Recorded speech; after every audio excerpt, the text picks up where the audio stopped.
Alright, so let's take a look at number 3. Remember, the first thing we always want to do is make sure it's set equal to 0. So I'm going to work through this problem a little faster. We don't have to do anything to make this equal to 0 because it's already there.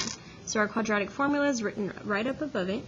So we just need to identify A equals 1, B equals negative 35, and C equals 70.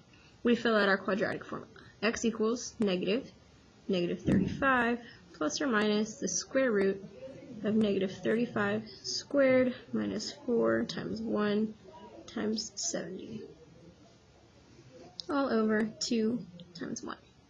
So we simplify. We know that negative times negative gives us a positive 35 plus or minus the square root of 35 squared, or this is negative 35 squared, and it gives us 1225, minus 4 times 1 times 70. 4 times 1 times 70 gives us 280, all over 2.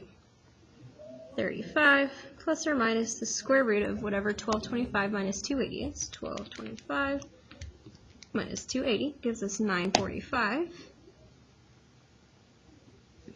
all over 2. So this point right here in this problem and this point in this problem, we're in the same place. Okay, so now we need to go and see, okay, can we take the square root of 945? So we try square root 945, and you see how it gives us a decimal. So that's our clue that we need to go and do this next step.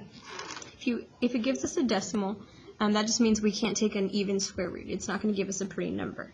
So we're going to go into y equals, and you're going to type in this number, 945, and you're going to divide it by x squared.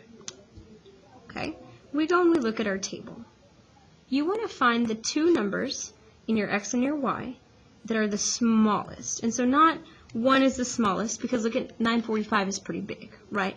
So you're kind of looking for the two smallest numbers that are next to each other, that are whole. And so here we have a 3 and a 105, so that's a good option. Okay, so we're going to keep scrolling, and I scroll until I find another whole number, or until I get to numbers that are less than 1. Okay, so here we're still no whole numbers, still no numbers less than 1. So here we've gone less than 1.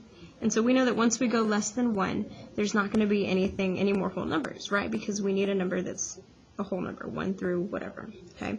So once we get to numbers that are less than 1, we have stopped. So we only found that those two options up at the top. We had 1 and 945, and we had 3 and 105. So the two that are the smallest combined are 3 and 105.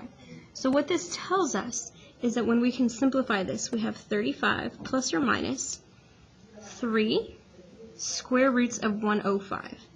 3 times the square root of 105.